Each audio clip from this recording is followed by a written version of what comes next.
The dogs had never done that before. Nettlewood Hall had kept hounds for 3 generations, great rangy creatures with copper flanks and eyes like polished amber, and in all that time they had been reliably rude to everyone. They snarled at footmen. They had once backed the Countess of Ashmore against the wainscoting until she fainted. They were the subject of half the nervous laughter at any gathering in the county, a standing joke and a standing terror in equal measure. And the Viscount Caro made no apology for them because he saw no reason to apologize for anything.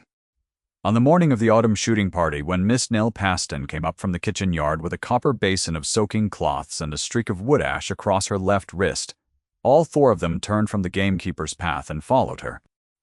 Not slavishly, not in a mob, one at a time at a respectful distance, as though they had each made a private decision. Nell did not notice for several paces. She was carrying the basin against her hip with both hands and watching the ground for loose stones because she could not afford to twist an ankle. When she finally glanced back and found the dogs arranged in a loose line behind her, she stopped walking. Entirely. The oldest of them, a broad-chested creature called Bramble, sat down as if to indicate she ought not be alarmed. She was a little. Then she resumed walking, and they resumed following. And that was how it began. No one inside the hall saw it happen.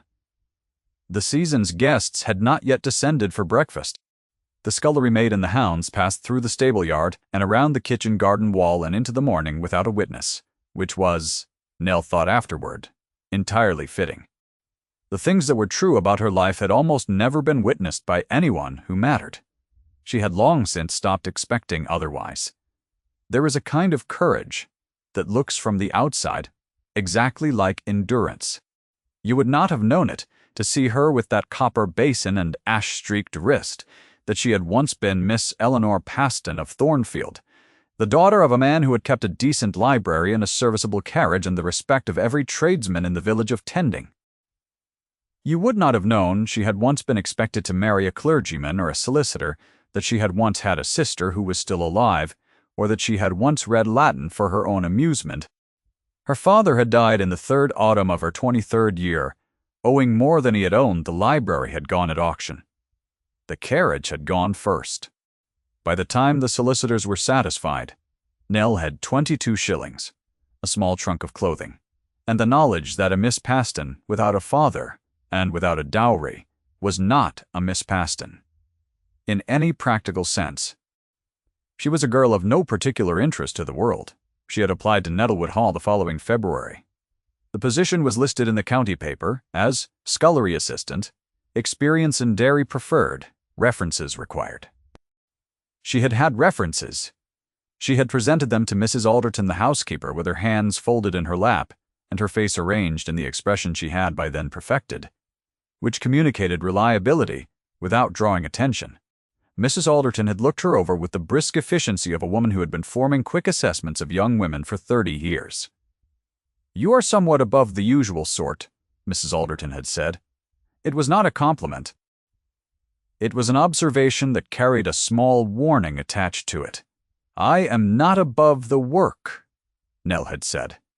"I assure you." She had been at Nettlewood Hall for 14 months by the time of the shooting party. She scrubbed copper and carried coal and turned the dairy pats and kept herself small and correct and unremarkable, and in 14 months she had been largely invisible to everyone in the upper house except, occasionally, to the Viscount himself. This was not a comfort. The Viscount Caro's attention was not the sort of thing a scullery maid could afford to cultivate or to examine too closely. His name was Edmund Caro. He was 34 years old and had held the viscountcy for 6 years, since his father had died of a lung complaint on a cold Tuesday in November. He was not, by the received understanding of the county, a warm man. He was precise. He was effective. He ran the estate with the attention of someone who had learned to observe closely before he spoke, and he spoke rarely. The autumn shooting party was the one social occasion he permitted himself each year, and he permitted it, as far as Nell could determine, primarily out of obligation to his mother rather than any personal enthusiasm for company. Lady Caro, the Viscount's mother, was a small woman with the compressed authority of someone who had spent 60 years getting precisely what she wanted through means that were always technically polite. She had a way of arranging her opinions into the shape of observations, so that when she said, "How peculiar that girl's posture is," she meant "remove her from my sight." And when she said, "Miss Hardcastle looks very well this autumn," she meant, "Attend to her, Edmund, or I will attend to her on your behalf." She had been attending to Miss Hardcastle on her son's behalf for the better part of 2 seasons. Miss Cecily Hardcastle was the daughter of Sir Robert Hardcastle of Amberton, which was 4 miles south and considerably more prosperous. She had golden hair, dressed in the latest fashion, and a manner that suggested she had rehearsed it carefully and found it satisfactory. She was not unkind.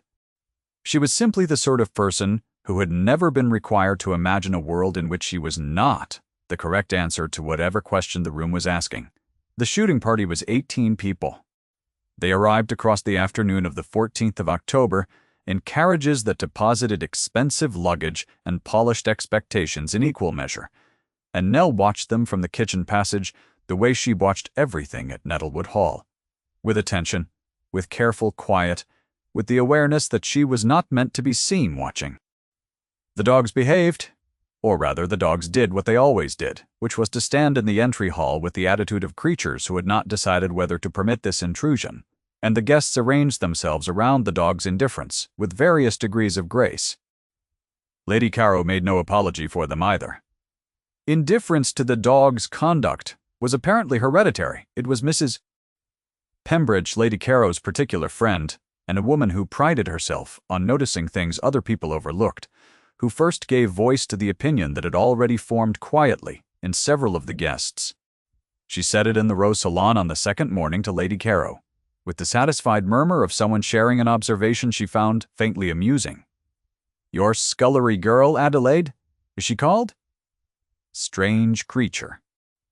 The dogs follow her about as if she had buried a bone in her apron pocket. "Nell," Lady Caro said, without particular interest. "The girl's name is Nell. She is no one of any account." The dogs had done it again that morning. Bramble and the smaller bitch they called Sprat had followed Nell from the kitchen garden to the coal store and back again, at their same respectful distance. 2 of the guests had seen it through the breakfast room window. Nell had not known anyone was watching.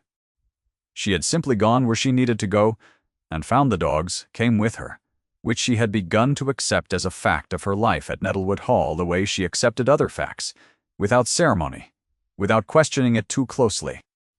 What she did question, on occasion when the kitchen was quiet and her hands were still and the fire had burned down to a low amber glow, was what the Viscount made of it. She had first become aware that he had noticed in the 3rd week of September, when a hen had got into the kitchen garden and he had come through on his way to the stables and stopped at the gate. She had been on her knees in the turned earth, coaxing a difficult root from under a stone, with mud on her gloves, and the smallest of the hounds sitting beside her in what could only be called companionable silence. He had not said anything for a moment. She had not looked up immediately because she had been finishing what she was doing, and because she had learned at Nettlewood Hall that the wisest course was almost always to continue with one's task and allow the upper house to pass by. When she did look up, he was still there. "The dog does not usually sit," he said. His voice was level. It made a statement of the fact rather than an inquiry of it. "No, my lord," she said. "I expect not." He had looked at her for another moment, in the manner of someone adding a piece of information to a private account he was keeping, and then he had continued toward the stables. She had remained on her knees in the garden and not permitted herself to think about it for the rest of the afternoon. The shooting party brought him into range of a different kind of scrutiny. There were 18 guests watching him, and his mother watching him with particular attention, and Miss Hardcastle arranged at dinner in the chair to his left, where the candlelight was most flattering. And still Nell was aware, with a precision that made her deeply uncomfortable, that he had twice glanced toward the kitchen passage. When she was passing through it, she told herself she was wrong. She told herself it was the light, or the dogs, or the accidental direction of any man's eyes during a long evening. She was a scullery maid. She was no one of any account. Lady Caro had said so aloud in the Rose Salon, and Lady Caro was not wrong. The difficulty was that the hounds kept following her, and she could not make them stop, and they did not follow Miss Hardcastle. On the fourth morning of the party, Nell was carrying a basket of kitchen herbs from the still room when she came around the corner of the east corridor and nearly walked into him. He had been coming from the library. He stopped. She stopped. The basket swung against her hip, and one sprig of rosemary fell onto the floor between them. He looked at it. She looked at it. He bent and retrieved it before she could, and held it out to her, which was not a thing she had expected. "Thank you, my lord," she said, taking it. Her voice was steady. She was rather proud of how steady her voice was. "The dogs," he said. "You feed them nothing?" "No, my lord, nothing at all." He considered this. "Bramble has not tolerated strangers in 4 years," he said. "He bit a baronet in the ankle in August of last year." "I did not know that," Nell said. The baronet did not announce it widely. There was something in his expression that was not quite humor but was adjacent to it, a slight easing of the line between his brows. "They know something I do not, apparently." She did not know what to say to that. He did not seem to require a response. He inclined his head in a way that acknowledged her without dismissing her, and continued down the corridor, and Nell stood for a moment with the rosemary in her hand, and her heart making a rather more considerable noise than the situation warranted.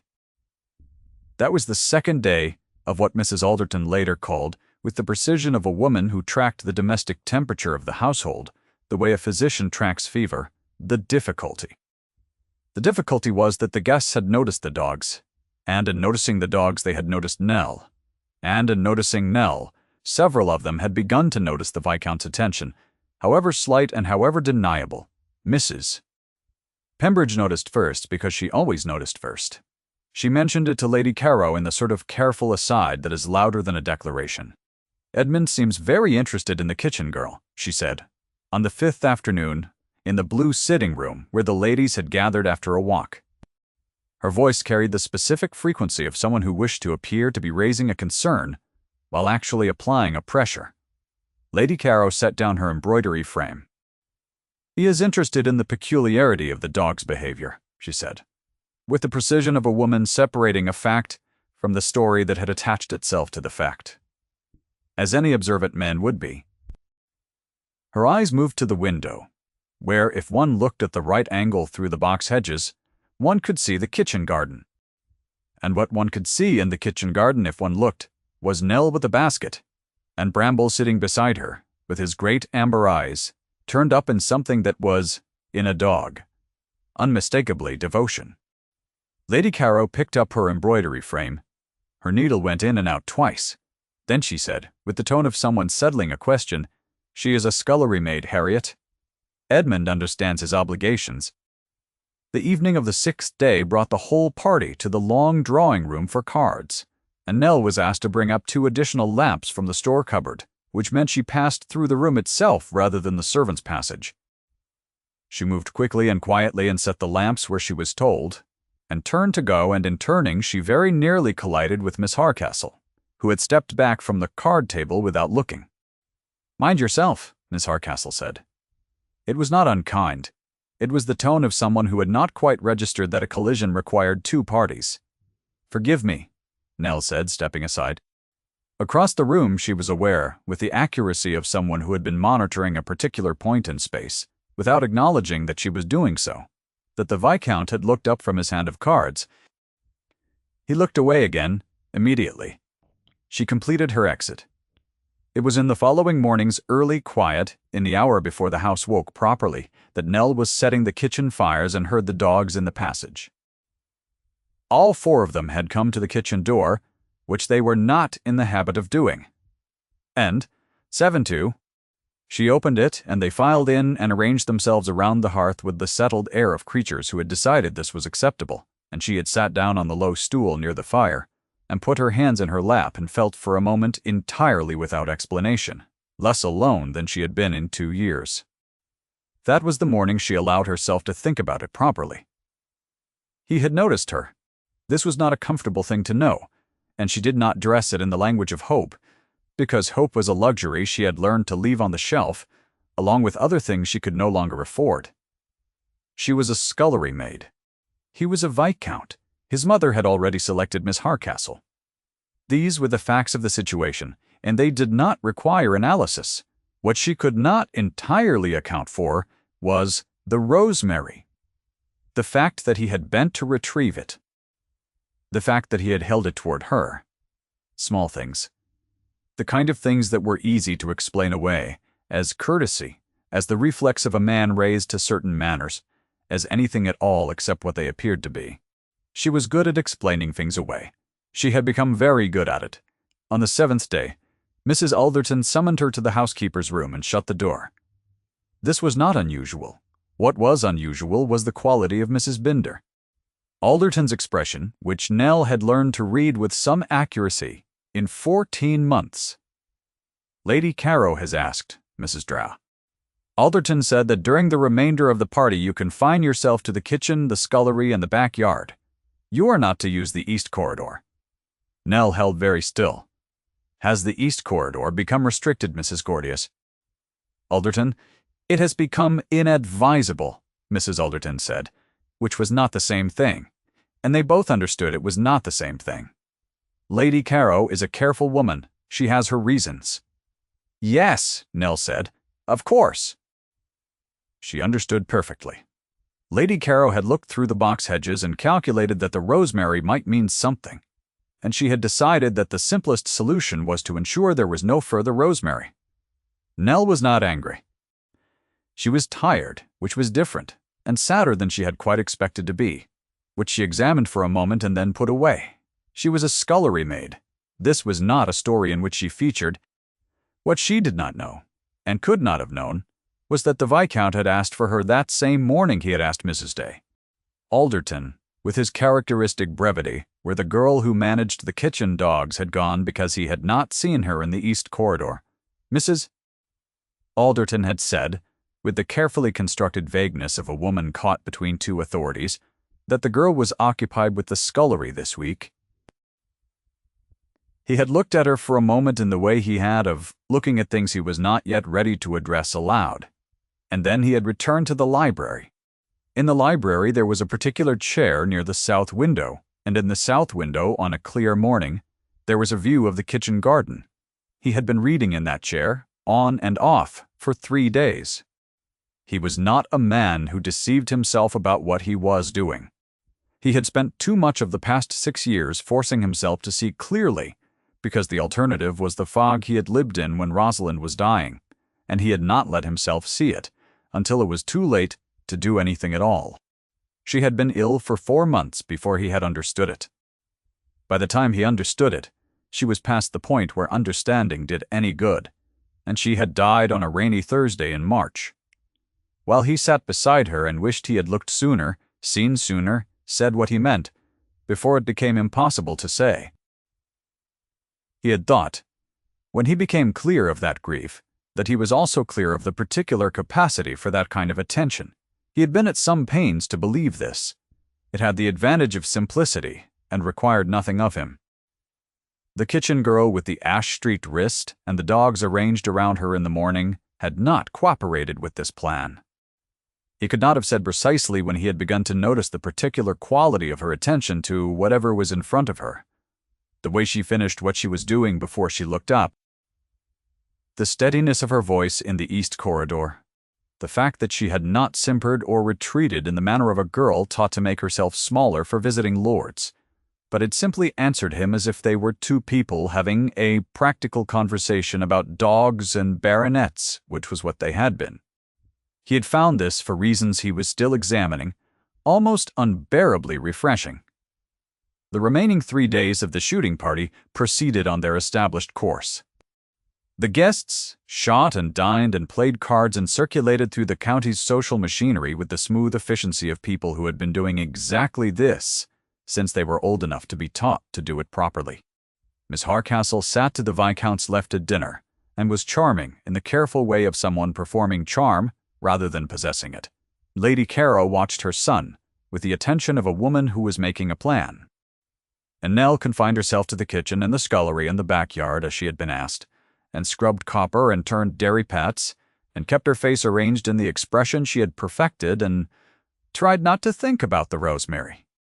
On the second-to-last evening, Sprat, the smallest of the hounds, disappeared from the hall and was eventually located in the kitchen passage, sitting outside the scullery door in the particular manner of a dog who has decided where she belongs.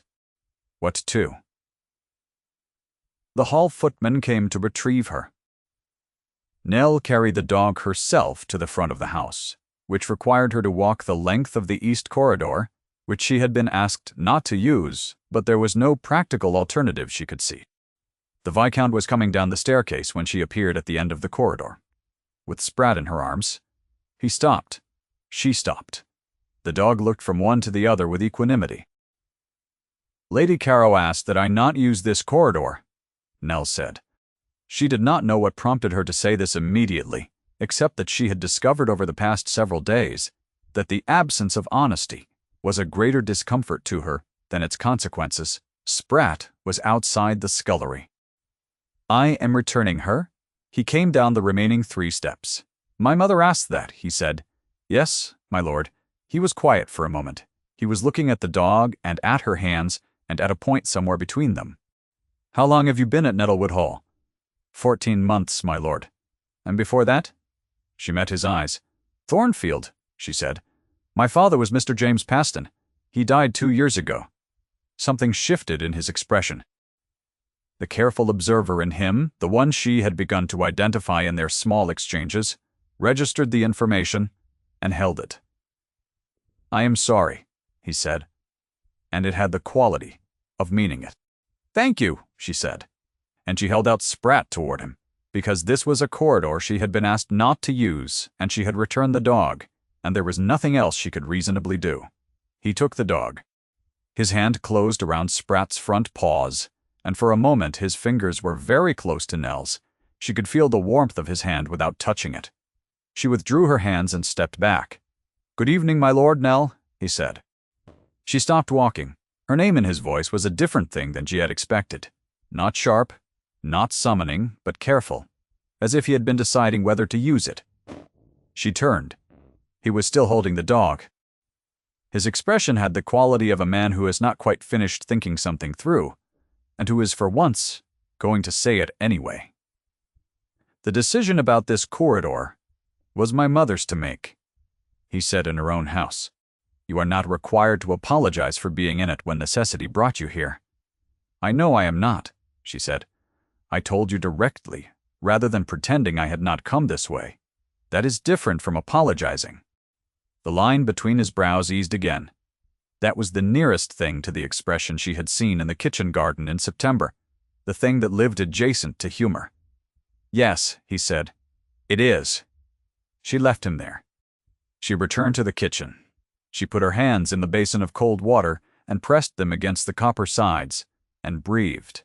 She did not tell herself it meant anything. She was precise about that. She was a scullery maid, and he was a viscount, and his mother had already drawn the lines, and she had been at some pains to stay inside them for 14 months. She was not going to begin meaning things into small exchanges in corridors now.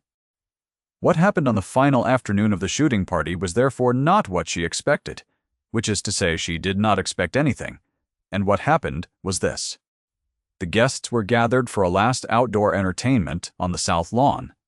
The ladies with their shawls against the October chill, and the gentlemen with their glasses, and Nell was carrying an empty coal hod back from the morning room when she passed near the terrace and heard her name. Not her full name, just Nell, spoken in a voice she recognized, and then Mrs. Pembridge's voice replying, "Edmund, the girl is a scullery maid." And then Lady Caro very clearly, "She is nobody. And the sooner you attend to your actual obligations, the better. Miss Harcastle has been waiting 2 seasons." Nell stopped walking. She was in the shadow of the garden wall and could not be seen from the terrace, and she did not intend to stand there and listen to what was being said about her, which is why she immediately resumed walking. She walked around to the kitchen entrance and set down the hod, and stood in the middle of the kitchen floor for a moment, until the cold in her chest settled. She is nobody. It was nothing she had not already known. It was nothing she had not been saying to herself for 7 days. Lady Caro had simply said it aloud, which was at least honest. And Nell had always found a certain steadiness in honest things even when they were difficult. She is nobody. She went back to work. What she did not see, because she was in the kitchen with her hands in the dairy basin, was the Viscount turning from the terrace railing and saying with the deliberate calm of a man who had reached a decision, "I will speak to Miss Harcastle. I have no intention of offering what I do not intend," and his mother's face going very still, and Mrs. Pemberge's fan stilling in her hand, and the lawn going quiet for a moment before the conversation picked itself up and went somewhere else. She also did not see him come into the kitchen yard an hour later. She was facing the dairy door when she heard his step on the cobbles, and turned. He was alone. He was not wearing his shooting coat. He had come out as he was, in his ordinary dress, which had the quality of someone who had not prepared an entrance, but had simply come. "Nell," he said. She waited.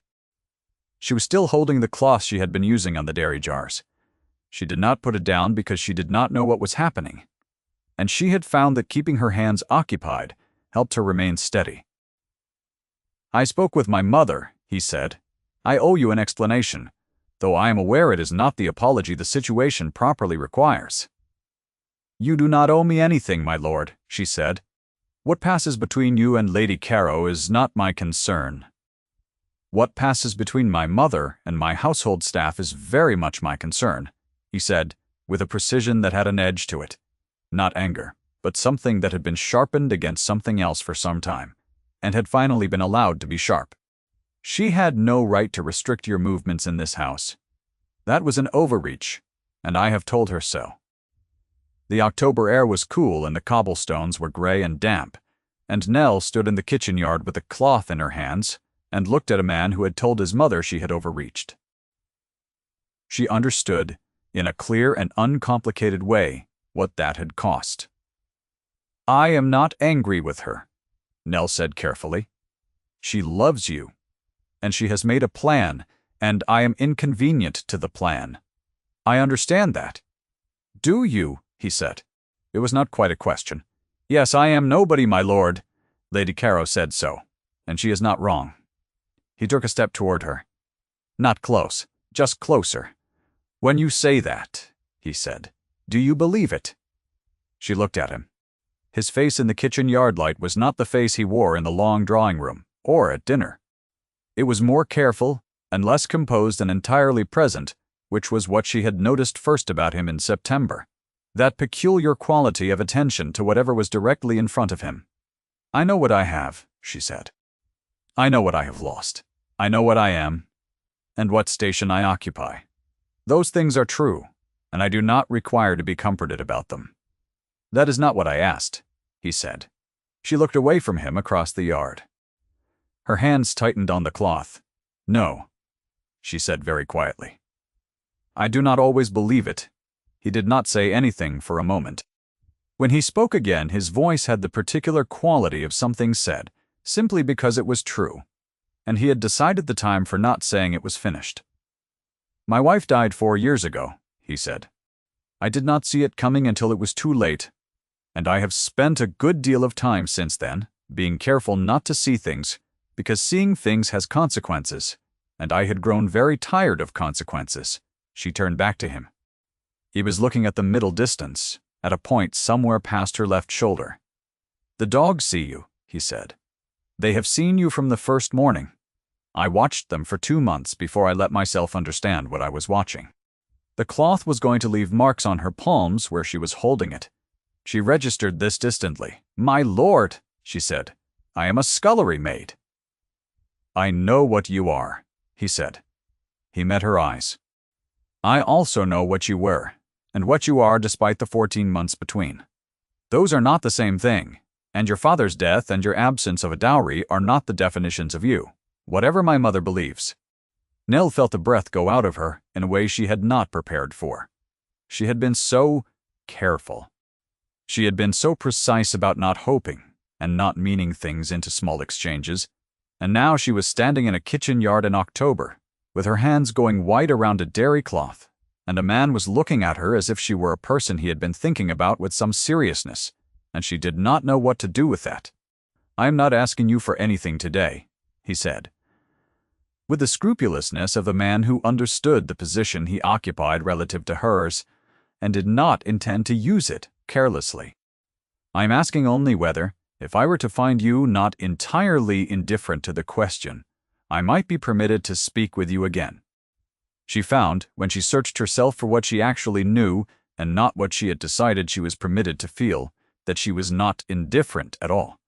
"Yes," she said, "I think you might." There is a particular kind of exhale that happens in the body before the mind has quite ratified the decision that produced it. Nell felt it in her throat and in her hands, a slow releasing. He did not smile, but the set of his face changed in a way she was beginning to be able to read, a small settling, something returning to the right position. "Good," he said. He looked at the cloth in her hands.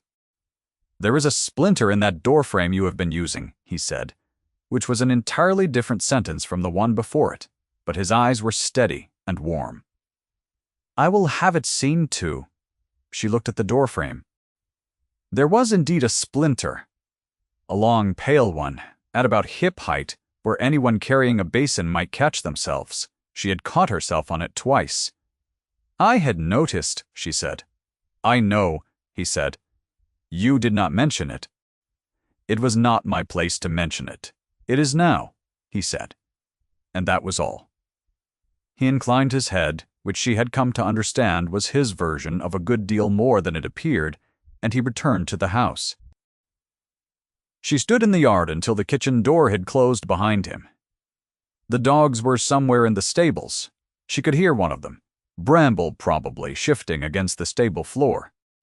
The October light was going amber across the cobblestones. She did not permit herself even then the luxury of certainty. He had asked permission to speak with her. He had not made a promise, or an offer, or a declaration. There was a long distance between the kitchen yard and whatever lay on the other side of it, and she had learned to measure distances carefully. He had noticed the splinter. The shooting party ended the following morning, and the guests departed in their carriages with their expensive luggage and their assessments of the week, and Miss Harcastle departed also, with a composure that suggested she had understood something by the end that she had not understood at the beginning and was not going to make a scene about it.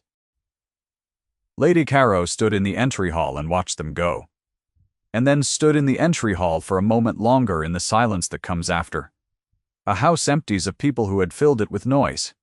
Nell was not in the entry hall. She was in the kitchen, setting the fires for the quieter week ahead. She heard the carriages and did not go to look. Mrs. Alderton came to the kitchen door at 11 o'clock and said with the expression of someone delivering information she found puzzling, but not unpleasant, that Lady Caro would like a word with the girl who managed the dogs.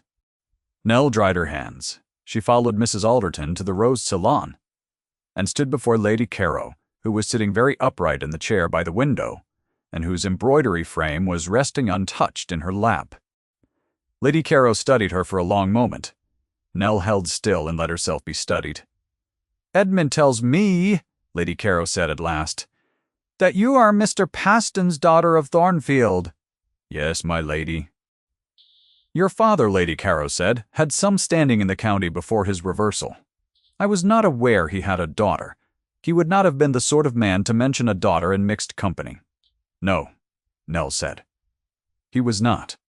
Something moved in Lady Caro's expression, not warmth exactly, not yet, but the first small contraction of a certainty that had been very comfortable and was now becoming slightly less so.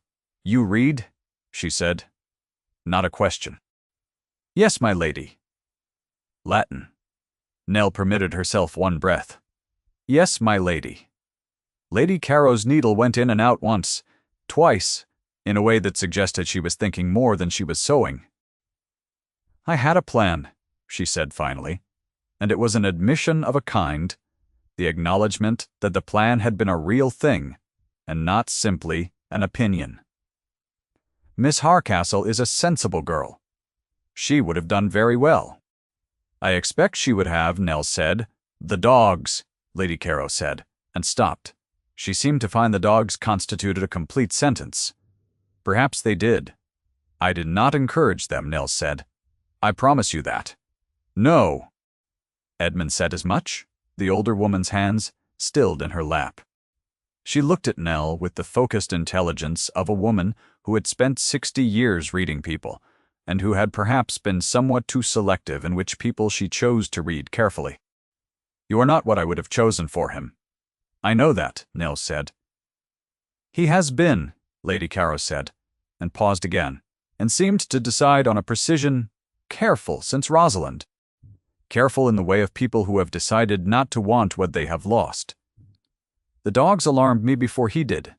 Animals do not make practical calculations. She said nothing else. She looked at Nell for a moment more, and then she picked up her needle again, and Nell understood the conversation had ended in the way of conversations that do not declare their conclusion, but arrive at it anyway. She withdrew. She walked back through the corridor to the kitchen, and she did not look back. He came to find her, 3 days later, in the kitchen garden, where she was turning the last of the autumn soil before the cold set in. He came without the dogs, which she noticed. He stood at the gate the way he had stood in September, and when she looked up he did not manufacture a reason for being there. I would like to walk with you, he said, if you are willing. She was willing. They walked the kitchen garden and the path along the west wall and around to the orchard, at a proper social distance, and they talked. Not about anything that mattered yet, or rather about things that mattered in the way all things matter when you are paying close attention to another person. About the orchard, about the variety of apple in the far row, about his father's preference for a particular kind of Perry pear that no longer grew on the property, about her father's library and what had been in it. He listened to her in the manner of someone who was not forming his reply while she spoke, but was actually attending to the words. On the far side of the orchard, where a stone wall held the last of the afternoon's warmth, the smallest dog appeared and walked beside them, without having been summoned, and neither of them commented on it. In the weeks that followed, Lady Caro was not warm, but she was no longer cold in the particular way she had been cold before. She had recalculated. Nell understood recalculations. She had made enough of them herself to recognize the specific quality of a person who has looked at a situation from a different angle and found that the angle changes what the situation is. Pembridge visited in the 3rd week of November and said, in the drawing room in Nell's hearing, with the slightly injured tone of someone whose observation had been overturned, I understand Edmund has taken an interest in the scullery girl. And Lady Caro, without looking up from her correspondence, said, Mr. Paston's daughter. Harriet. She reads Latin. The dogs follow her everywhere. Which was not the same as an endorsement, but was not the same as the dismissal either, and which hung in the drawing-room air for a moment, before Mrs. Pembridge rearranged her expression and said something about the weather. The proposal came in December, in the library, which was where Nell had been invited to use the shelves by Lady Caro herself, an invitation that had been extended without explanation and received in the same spirit. Edmund came in while she was returning a volume to the upper shelf and stood in the doorway for a moment, and she came down from the step-stool and turned, and he said, I believe you know what I am going to ask. She did. I know what I am asking you to manage, he said. My mother, the county, the question of what people will say and whether it matters. I have managed questions about my station for 2 years, she said. I am not afraid of them. No. He crossed the room. He did not make a ceremony of it, simply came to where she was standing, close enough that she could see the precise color of his eyes, which were gray-brown, the color of winter bark. I am asking you, he said, not because of the dogs, though the dogs knew first, and I have learned to trust what they know. I am asking because you finished the route before you looked up, because you told me directly that you had come through the corridor, rather than pretend you had not, because you said you did not always believe it, which was the truest thing anyone has said to me in 4 years. She looked at him. Her hands were at her sides, and they were steady. Edmund Caro, she said, which was the first time she had used his name to his face, and she watched it land in his expression The way a well-placed thing lands when it arrives exactly where it was aimed. You have my answer. He did not make a speech. He extended his hand. She gave him hers without a glove, and the warmth of his hand around her cold fingers was steady and specific and real. They stood like that in the library for a long moment, with the fire at their backs, and the winter light coming through the tall windows, and the dogs, inevitably, appearing in the doorway and arranging themselves on the rug, with the settled patience of creatures who had been waiting for this particular room to contain this particular arrangement of people. Since the 14th of October. Bramble lay down on the rug and put his great head on his paws. If there is a coda to this particular story, it is not a grand one. There was no ballroom reversal, no public ceremony at which the verdict was overturned in front of a crowd. There was a morning in January when Nell walked from the kitchen to the library as she had begun to do, and Lady Carroll passed her in the corridor and said, "You have a letter," and handed her an envelope addressed in a handwriting she recognized as Edmund's, and then continued on without comment. The letter said in his economical hand that the solicitor was coming Thursday to discuss the settlements. That was all. It was enough. She kept the letter in the pocket of her dress for several days, because she had learned in 2 years that the things worth keeping are often small enough to carry. The dogs slept in the library all that winter. Edmund did not send them to the stables. Lady Carroll did not remark upon it. The fire burned low in the evenings, and Nell sat in the chair that had been his chair, and sometimes the smallest dog, Sprat, came and put her head on Nell's knee, and outside the snow fell on the stone walls and the bare orchard and the kitchen garden that Nell had turned in October, and the world was quiet and particular and entirely present. And that, it turned out, was exactly enough. If Nell's story stayed with you, share it with someone who needs it tonight. She did not wait to be seen. She simply continued. The seeing came in its own time.